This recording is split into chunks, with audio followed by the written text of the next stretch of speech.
I welcome you to my channel. Subscribe and listen to my new stories every day. The evening was meant to be another routine dinner with friends, pleasant, filled with laughter and casual conversations about anything but the mundanities of our daily lives. But as I helped my wife, Elise, with her coat, my best friend, Rick, shot me a look that pinned me to the spot. "Nice necklace Elise is wearing," he murmured as he leaned in, his voice barely a whisper. "Bought the same one for our boss to give to his mistress. It's a limited edition, you know. Number 378 out of 500. My heart stalled, the ambient noise of clinking glasses and idle chatter suddenly turning into a muffled buzz. I managed a nod, trying to mask the sudden onset of nausea with a smile. Elise, oblivious to the exchange, adjusted the sparkling pendant at her throat, her fingers brushing over the delicate chain with an ease that felt like a betrayal. Throughout dinner, I was split in two, a part of me engaging in the usual banter, laughing at all the right moments, while the other part was consumed by a silent storm. My eyes kept darting to the necklace, its gem catching the light mockingly. Every time Elise laughed or leaned in to chat with someone across the table, my mind raced with suspicion. When the opportunity presented itself, I found a moment to lean closer to her, my intentions wrapped in a facade of affection. "That's a beautiful necklace," I commented, my tone casual but my eyes scrutinizing. "When did you get this?" "Just a little treat for myself," she replied with a carefree shrug, her eyes not meeting mine. The rest of the evening crawled by. Rick and I exchanged looks, a silent conversation passing between us. We needed to know. As the night drew to a close, and the wine loosened lips further, Rick found a moment to distract Elise while I gently inspected the clasp of the necklace under the pretense of admiring it. There it was, etched finely into the gold, 378/500. The drive home was the longest of my life. Elise chattered away, but her words were drowned out by the loud hammering of betrayal in my chest. How long had it been going on? Who was she to him? To me? The questions multiplied with every mile we covered. That night, as Elise slept peacefully beside me, I lay awake. The image of the numbered necklace burned behind my eyelids. I thought about our years together, the promises made, and the lies that must have woven through them like poison. My love for her transformed into something else, something dark and vengeful. I made a decision. If Elise had chosen to break the sanctity of our marriage, then I would ensure the consequences were equally shattering. There was no room for forgiveness or second chances. She had made her choice, and now, I would make mine. The plan began to take shape in my mind, fueled by the raw energy of my hurt and anger. I wouldn't confront her, I wouldn't grant her the closure of a confrontation or the drama of a divorce. Instead, I would dismantle her life piece by piece, as quietly and devastatingly as she had dismantled my trust. I would be a shadow in her unraveling world. This was just the beginning, and the truth of the necklace was only the first thread of her deceit. I would pull at that thread until everything unraveled around her, leaving her to face the consequences of her actions alone. The morning light does little to alleviate the darkness that settled over me last night. I watch Elise as she readies herself for work, her movements routine and unsuspecting. I know what I must do next. It's not just about confirming her infidelity anymore, it's about understanding the breadth of her deception. "Elise," I begin, my voice steady despite the storm inside, "I was thinking about your necklace again. It's quite unique, isn't it? Where did you say you got it?" She pauses, her back to me as she brushes her hair. "Oh, that little shop downtown." Why the sudden interest? Her tone is light, but there's a slight hitch that betrays her nerves. "Just curious," I reply, watching her closely in the mirror. "Maybe I can find something there for myself." The idea seems to relax her. "Sure, I can show you the place sometime. But I won't wait for that." As soon as she leaves for work, my real investigation begins. My first stop is the jewelry store she mentioned. The owner, a middle-aged woman with keen eyes, greets me. I describe the necklace, and she frowns, shaking her head. I'm sorry, I've never carried anything like that. Limited editions are usually out of my reach. The pit in my stomach deepens, and the edges of my plan sharpen. I thank her and leave, my mind racing. The next step is clear, I need to see where she really spends her days, and with whom. With a mix of dread and determination, I drive to her office. I haven't been here in months, always too busy, and now I regret not paying closer attention. I spot her car in the lot, and as I approach the sleek building, my heart pounds. I don't have a plan, I'm running on a volatile mix of hurt and anger, looking for anything that might give her away. I stride into the lobby, my presence commanding attention. I need to see Elise, I announce to the receptionist, my tone brooking no argument. She hesitates, then buzzes me in. She's in a meeting right now, but you can wait in her office. Perfect.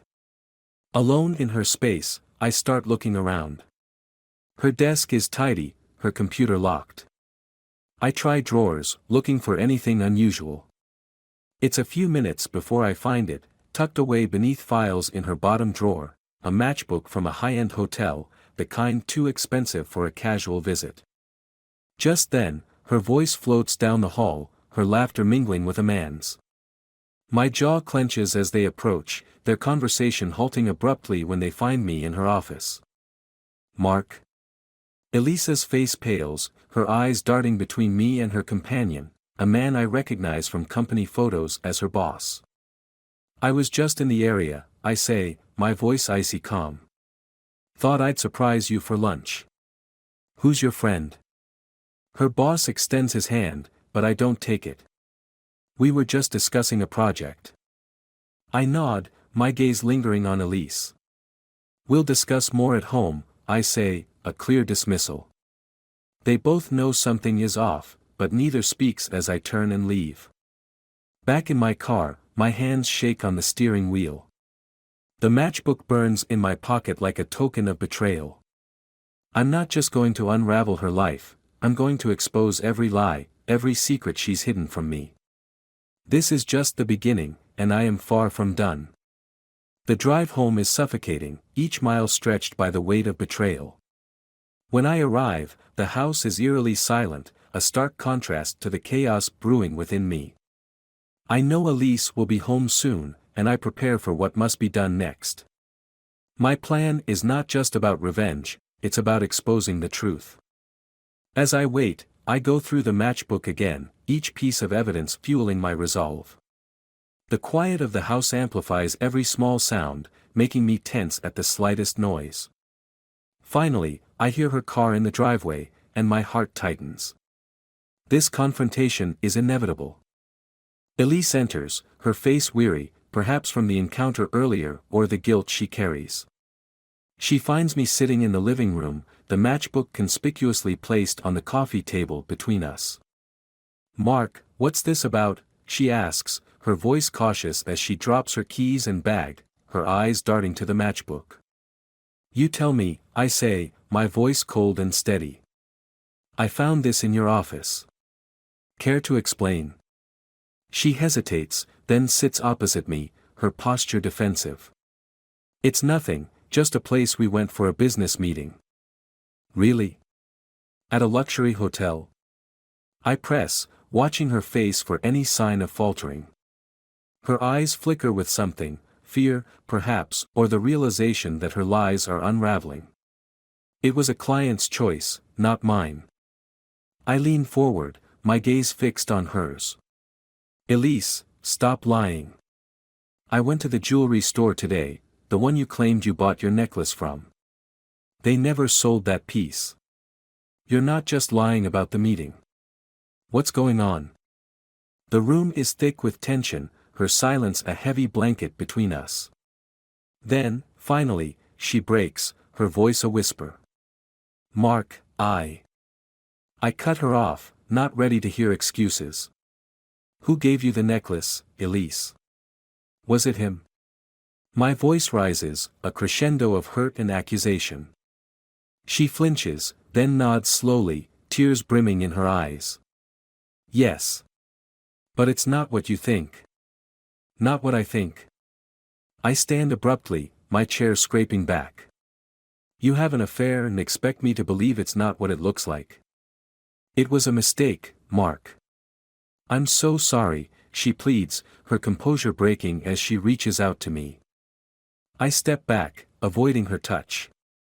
Sorry doesn't even begin to cover what you've done. Elise sobs, covering her face with her hands. Please, let me explain. I consider her for a moment, anger warring with the remnants of our shared history.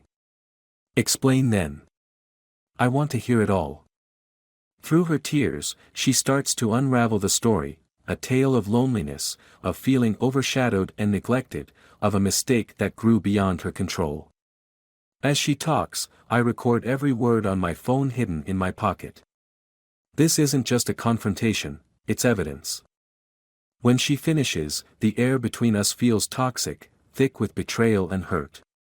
I want you out, I say flatly, the decision firm and irrevocable. Mark, please. No, Elise. It's over. I'll send your things to your sisters. I stand, my mind made up, my heart hardening against the urge to forgive. As she leaves, the house feels colder, emptier, but also strangely liberating. I know this is just the beginning of the retribution. The recording in my pocket is a key piece, a leverage for what comes next. I sit back down, my thoughts dark and determined. This isn't just the end of our marriage, it's the start of her undoing. I will ensure that every lie is exposed, every secret brought to light. The retribution has only just begun, and I am resolute. The following days are a blur of meticulous planning and calculated moves. I dive into the depths of my resourcefulness, ensuring that every step I take is a strike against Elisa's duplicity. The recorded confession is only the beginning, I use it to unravel her life thread by thread. First, I send copies discreetly to her colleagues and her boss. I watch from the shadows as her professional life crumbles under the weight of scandal. One evening, I sit in my car across from the hotel mentioned in the matchbook, the cold settling in around me as I wait with bated breath for the next part of my plan to unfold. Tonight, everything ends, one way or another. As the hours tick by, I see them, Elise and her boss, unaware of my presence, laughing as they head into the hotel. The sight fuels my anger, hardening my resolve. I don't just want her to suffer, I want obliteration. I wait until they are inside before I make my move. Slipping inside, I head straight for the reception desk, my demeanor calm despite the storm raging inside me. Room for Mark Brenner, I say, my voice steady. The clerk hands me a key card after a brief check-in process, and I head up to the room that I had reserved strategically just across from hers. From my vantage point, I can hear muffled voices, laughter, the sound grates on me. My grip tightens around a small device in my pocket, a high-grade sound amplifier, which I had placed under their door earlier. It picks up every word, every betrayal, and I record it all. This isn't just for my vindication, it's a weapon. Once I have enough, I leave as silently as I had arrived. Back in my car, I compile the recordings with the other evidence and draft an email, not just to her family but to everyone we know. The digital age is merciless, and I exploit it fully. By dawn, Elisa's betrayals are public, her reputation in tatters. But as I sit in the cold dawn, watching the first light paint the sky in hues of gray, a hollow feeling settles in my chest. Revenge, I realize, is a double-edged sword. It has not brought peace, only a deeper darkness. The final act comes a week later. I hear about it from mutual friends, their voices hushed, shocked. Elise, overwhelmed by the fallout, the public shaming, and the end of her career, couldn't handle the devastation. They say she drove out to the cliffs that overlook the ocean, the ones she once loved for their breathtaking views. They found her car, abandoned, door ajar, the roar of the waves drowning out the silence she left behind. The news hits me like a physical blow. Despite everything, a part of me had clung to the memory of the woman I once loved, the years we shared. The reality of her final choice, a choice driven by the extremes of my retribution, shatters any remnants of satisfaction I might have gleaned from my revenge. I sit alone in our empty home, the silence oppressive. There are no winners here, only profound loss, a marriage destroyed, lives upended, and a love that ended in tragedy. The price of revenge, I realize, is far too steep, paid not just by the betrayer, but also by the avenger.